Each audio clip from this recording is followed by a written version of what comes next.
শ্রীকৃষ্ণের জন্মকাহিনী যারা শুনেছ তারা জানো যেদিন কৃষ্ণ ঠাকুর জন্মেছিলেন যে রাতে, সে রাতেও প্রচুর বৃষ্টি হয়েছিল। ঠিকই ধরেছ, সময়টা জন্মাষ্টমী। আজকে হচ্ছে 26শে আগস্ট। সকালবেলাটায় এত বৃষ্টিতে একটু ঘাবড়েই গেছিলাম খানিকটা, যে সত্যি যারা খেটে বাইরে ঘর টোটালটাকে ম্যানেজ করার চেষ্টা করে তারা কিভাবে আজকের দিনে পুজোটা করবে। তবে ভগবানের লীলা খেলায় হয়তো রোদ ওঠেনি, কিন্তু বৃষ্টিটা থেমেছে। আর ফাইনালি টোটাল ব্লগটা আশা করছি ভালো লাগবে। আমাদের বাড়ির ছোট্ট পুজো তোমাদের সঙ্গে শেয়ার করলাম।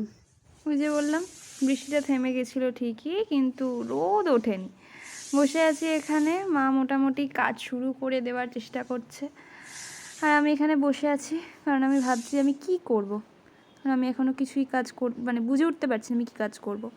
ওদিকে ওখানে গোপুর স্নান হয়ে গোপুকে নতুন জামা কাপড় পরানো হয়ে গেছে, আর গোপু ওখানে নতুন মুকুট পরছে, যে মুকুটটা আমি কালকে খুব পছন্দ করে কিনেছিলাম এবং আমি খুব চিন্তায় ছিলাম যে ওটা ওর হবে কিনা, এতটাই ছোট আমাদের গোপাল।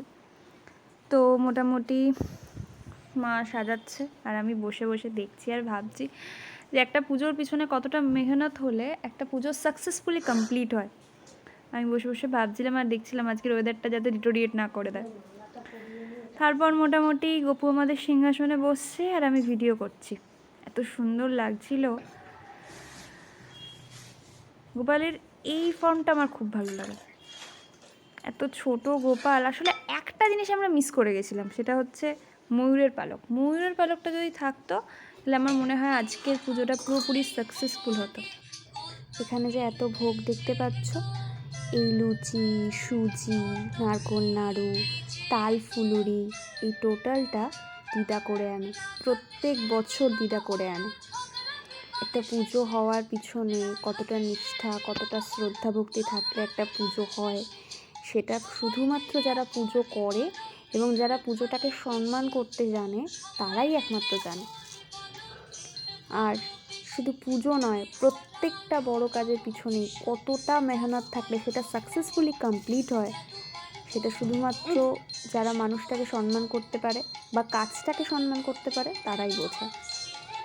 জন্মাষ্টমী বরাবরই আমার খুব পছন্দের, কারণ জন্মাষ্টমীতে কৃষ্ণকে মিষ্টি দেওয়া হয় এবং অ্যাজ আ ভোগ আমরা সেটা খাই। আর যারা আমাকে পার্সোনালি চেনে তারা জানে আমি মিষ্টি খুব পছন্দ করি।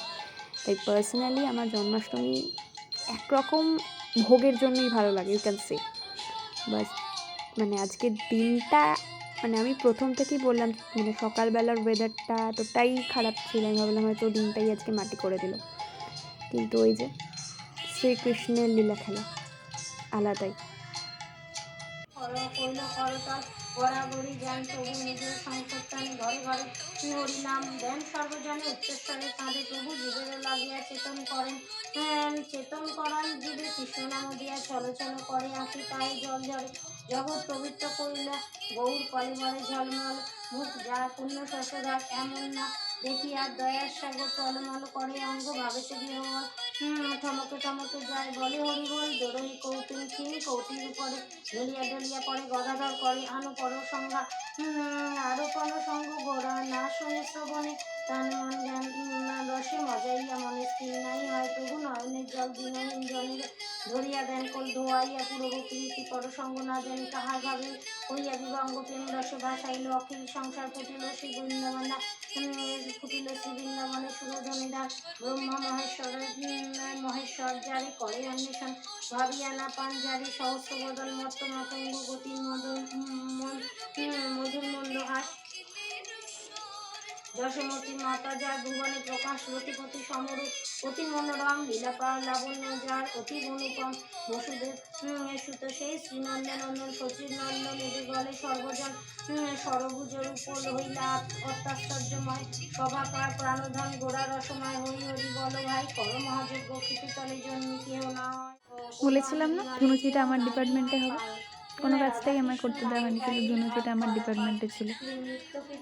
শেষের দিকে এত গরম হয়ে গেছিলো, আমি শেষের দিকে ধনুচিটা নিয়ে আর রেখে দিয়েছিলাম, এত গরম হয়ে গেছিলো কি বলবো। আর এই আরতির পোর্শন আমার খুব পছন্দের বরাবর। আর আরতি করার সময় মাকেও খুব সুন্দর লাগছিল, ভীষণ সুন্দর লাগছিল দেখতে। আর আমাদের ঠাকুর ঘরটা না আমার খুব ফেভারিট, সেই জন্য এই জায়গাটা এলে মনের এত শান্তি হয় আর এত সুন্দর লাগে চারিদিকটা তাকালে, খুব সুন্দর লাগে। আর আজকে এত সুন্দর করে গোপালকে সাজানো হয়েছিল। তোমরা প্লিজ কমেন্ট বক্সে জানিও কাদের কাদের বাড়িতে জন্মাষ্টমী হয়, আর তোমাদের এই ভিডিওটা কেমন লাগলো প্লিজ জানিও। আমার মনে হয় এরপর থেকে আমি আমার ফ্যামিলিগত যে সমস্ত ব্লগ, মানে আমার চ্যানেলে যে সমস্ত সেলিব্রেশান এসেছে, কোনোদিনও আগে ব্লগ আসেনি, তো ব্লগ আসবে এরপর থেকে। আমি চেষ্টা করবো আনার। সাথে থেকো, পাশে থেকো। Thank you so much.